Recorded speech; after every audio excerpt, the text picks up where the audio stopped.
Fala pessoal, beleza?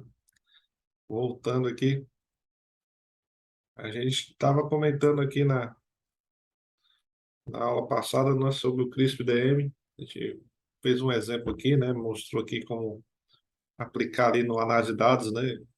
um- Alguns exemplos, beleza? E eu ia agora mostrar para vocês alguns dos principais desafios ali da nossa área de dados, né? Um deles seria em relação a dados faltantes, né? Isso aí é um dos grandes problemas, né? Muitas vezes as pessoas pedem análise para a gente, mas só que não tem os dados necessários para realizar aquela análise, né? Então, esses dados faltantes, às vezes, é um grande problema. Então, só a partir daquele momento que a pessoa está pedindo ali, que ela entende que, né, não tem todos aqueles dados que ela precisa, que eles começam a lançar aqueles dados, né? Então, tem tudo isso.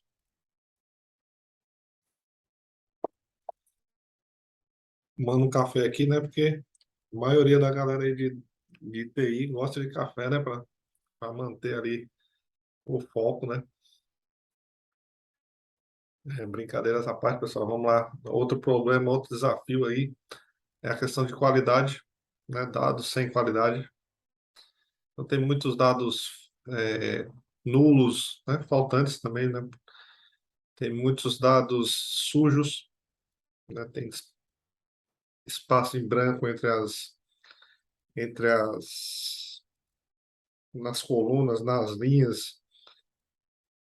Tem CPF fora do padrão, por exemplo, um com ponto, outro sem ponto, né? Tem outros que os dados vêm abreviado, tem outros que dados digitado errado, números, né, digitado errado. Então, isso aí tem vários casos, né? Então, dados com qualidade vai muito daquela questão que a gente comentou da cultura, né? A questão de pessoas até. Pessoas saberem o que estão fazendo ali, né? Qual a importância do trabalho dela, qual a importância de lançar, digitar no sistema dados com qualidade, né? Ter atenção na hora de digitar, né? Não digitar de qualquer forma e acabar gerando problemas futuros, né? Então isso aí faz parte tudo da cultura de dados, né? Questão de segurança, né? Tem gente que não se preocupa com isso, né? E todo mundo da empresa tem acesso a todos os dados, isso não é legal, né? Isso com roubo de informação é muito fácil, né? Então é bom ter cada pessoa ter o que realmente ela deve ter acesso, né? Então a pessoa, eu trabalho no RH, tenho informações relacionadas ao RH. Não me importa o quanto de vendas a empresa está vendendo para mim do RH, por exemplo. Né? Um vendedor também não precisa saber os salários dos funcionários. Então, cai muito nessa parte de segurança. A questão de silos de dados, né? Silos de dados, o que seria, né? São dados que não se conversam. Você tem lá dois sistemas, só que você não consegue conversar, né, entre eles. Então, o sistema A ali não consegue conversar com o sistema B, né? Então, aquilo aí são silos de dados que vocês não conseguem ter informação de ambos, né? Juntas ali para uma análise. Você tem o de uma e tem do outro, né? São silos ali, né? Então, evite isso, né? Como é que você evita isso? No momento que você for fazer uma aquisição de um novo sistema, você pensar em como ele se integrar com os que já tem na sua empresa, né? É uma sugestão, né? Então, por exemplo, tudo que for de relação a tecnologia, né? Passa pelo setor de tecnologia. O setor de tecnologia sabe quais são as ferramentas que estão ali, que tem como integrar, ou podem dar essa opinião, né? Tem muitas empresas também que contratam um sistema sem nem comentar com a TI. Então, ele implanta lá no setor. Eu vou implantar aqui no meu setor um controle de estoque que eu achei legal aqui. Beleza, a pessoa lá do setor contratou essa empresa, a empresa colocou lá, criou um banco de dados na máquina do cara mesmo, e depois essa pessoa fala assim, agora eu quero integrar com o meu ERP, que tem na empresa toda. Mas não pensou, né? Como é que vai integrar agora? Vai ser mais difícil, né? Então, se esse sistema que foi implantado, né, por solicitação de um usuário, de um gestor, né, da empresa, que não comunicou a TI, né, isso pode gerar um grande problema. Se esse gestor tivesse comunicado para a TI, poderia ter sido menos, né, impactante nesse sentido, né? A TI poderia, já que está implantando aqui, vamos ter um código que relaciona os dois, né? A TI, por conhecimento mais do sistema que já tem ali, pode te ajudar. A TI que eu digo, né, pessoa de tecnologia, pode ser a TI, pode ser a empresa, pode ser uma empresa de tecnologia que cuida do sistema da empresa, né? Então pode ser nesse sentido, beleza? Mas é mais uma sugestão aí também. A cultura aqui mais organizacional, às vezes as empresas, né, pensam que a questão de dados ali, análise, não são importantes, né? Então, vai muito de cultura mesmo, tanto organizacional quanto de funcionários, né? Funcionários que não entendem isso, né? Que pensam que isso vai roubar ali o emprego dele, né? Então, vai montar uma visualização ali que vai encontrar problemas, né? Nas vendas, ó, aquele lugar ali não vende, aquele ali,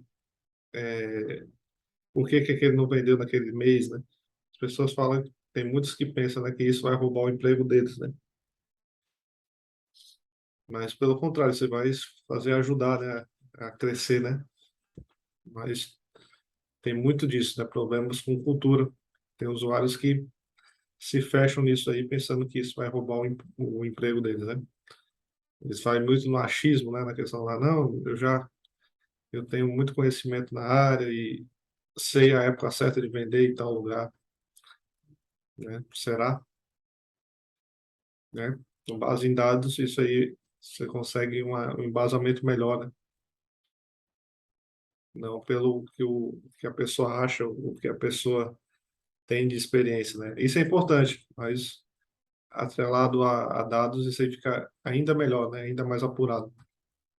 Questão de projetos, né? Projetos engessados, né? Aquele que a gente comentou até do MVP, né? De ficar passando aos poucos para o cliente, ó, cliente, isso aqui tá bom? Tá, então continua. Que antigamente tinha muitos projetos engessados, né? Você começava no projeto, entendia ali que era preciso, depois de 6 meses entregava. Só que você, quando ia integrar ali, né? Entregar,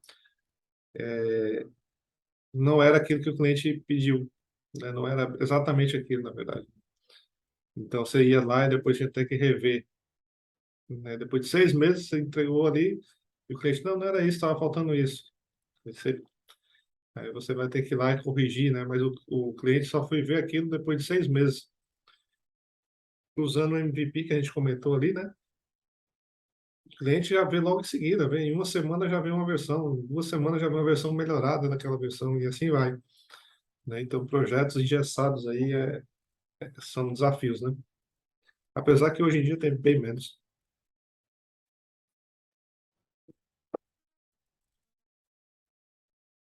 E aqui as principais áreas, eu vou comentar com vocês algumas que a gente até já viu, vai ser coisa rápida aqui, que é SQL para análise de dados, né? Então, ali, boas práticas, né? A gente viu aqui boas práticas, teve até uma aula que a gente mostrou um script gigantesco fora do padrão e outro depois melhorado, né? Então, é escrever um SQL bem escrito, bem documentado, bem indentado, né? Que outras pessoas possam chegar ali e entender o que está passando ali, né? Não um SQL escrito de qualquer jeito, né? Uma pergunta que uma pergunta que muitos perguntam, né? Preciso saber todos os comandos SQL? Não. Você sabendo alguns mais utilizados, como foi os que a gente mostrou em aula, que já é o suficiente. E claro, se você precisar de algo a mais, você vai atrás de algo a mais, né? Mas 90% do tempo você vai usar aqueles comandos que a gente viu aqui no curso. É importante modelagem de dados, sim, extremamente importante. A modelagem ali que a gente fez duas modelagens, né? de entidade de relacionamento e do modelo lógico. Então, é extremamente importante você ter isso feito, isso documentado, né, até para você ter o entendimento de como foi aquilo, né? Como é a relação entre as tabelas, cardinalidade, etc. Como a gente viu aqui. Como é SQL para... É outra pergunta muito recorrente. Como é SQL para grande volume de dados? Né? É bem parecido com o SQL para um volume de dados normal, né? Isso aí até tem um vídeo aqui vai ter uma sessão de vídeos extras que eu falo sobre Spark SQL, certo? Que é SQL para grande volume de dados. Então tem alguns exemplos lá, não é relacionado ao exemplo que a gente deu aqui, mas tem um exemplo lá de como fazer, tem um notebook lá mostrando passo a passo como é que você faz isso, beleza? Então é interessante vocês conferirem lá. Mas é muito parecido com o SQL normal, né? Tem alguns que vai mudar um pouco a estrutura do comando ali, mas a ideia é a mesma, né? A lógica é a mesma.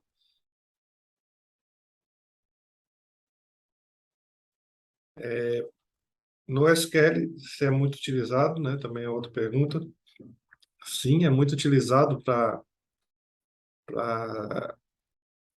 casos onde você precisa de um volume muito alto de dados, né? Você tem um volume muito alto de dados, por exemplo, ali, quando vem via stream de dados, né?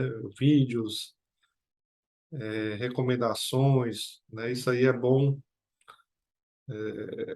você armazenar num lugar que não tenha tanta relação, né? Porque os NoSQL é que justamente ele não tem relação entre eles, né? Não tem essa questão de verificar a integridade toda vez que você vai adicionar um registro.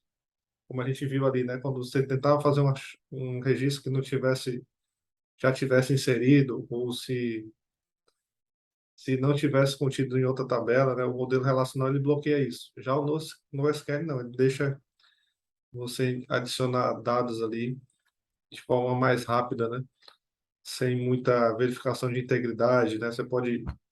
Um campo pode ter um registro pode ter 5 colunas em um campo e no outro ele ter 6 e outro ele ter 7. Já isso, o modelo relacional é bem engessado, né? Você tem que ter uma tabela tem 5 colunas, pronto, né? No modelo relacional. Já no modelo aqui no relacional, no ciclo, você pode ter um registro com 5 colunas, outro com 6, outro com 7, outro com 20. Isso não tem problema para ele. Beleza? Também tem um vídeo lá na seção extra que fala sobre NoSQL. Também não é aplicado ao nosso modelo aqui, o nosso banco que a gente usou desde o começo, mas tem lá um exemplo de como você montar um. Então, se você não conhece, você já pode montar um lá, utilizando o MongoDB. E a questão da parte de visualização de dados, né? É realmente importante? É extremamente importante, né? Então, a parte visual, eu vejo que não adianta nada você fazer um SQL ali tremendo, né? Se você não consegue mostrar aquilo de uma boa forma, né? Precisa entender o público a fazer, é verdade isso, você entendendo melhor ali como o seu público trata dados no dia a dia dele, né? Como a gente comentou várias vezes aqui durante o curso, é muito importante entender como ele gosta de ver os dados, né? Essa questão de storytelling também, né? Contar uma história com dado ali, isso é bem legal, né? Isso gera muito valor. Massa, então vou fazer um visual bem massa, como vejo na internet. Beleza, você pode fazer isso se o cliente, né, que está pedindo aquele relatório gosta daquilo, de ver aquilo, né? Pode ser que o cliente não tenha necessidade de ver aquela informação toda cheia de animações, desenho, cores, etc. Às vezes ele quer só um formato tabular ali, né? E aquilo já atende ele, e ele gosta de ver aquilo. Até pode ser mais prático para ele. Então você pode fazer um visual bem massa, né? Claro, se o cliente gostar de um visual bem massa daquilo. Tem a questão de Python para análise de dados também. Como a gente viu, a gente já viu isso também, né? Onde normalmente a gente usa Python para análise de dados na análise exploratória, a gente já viu aqui, né? A gente montou lá a análise exploratória usando Python, viu alguns padrões, né? Uns gráficos lá de Violin plot, por exemplo, scatter plot, etc. A gente também fez até algumas análises estatísticas, né? Usando ali box plot, bem bacana. Então a gente já viu isso aí e também machine learning, né? Machine learning, você pode usar machine learning em análise de dados ou em ciência de dados ali, né? E esse vai ser o assunto da nossa próxima aula, vai ser a última aula da gente. E a gente vai mostrar um modelozinho ali de machine learning funcionando, beleza? Valeu, pessoal. Até a próxima.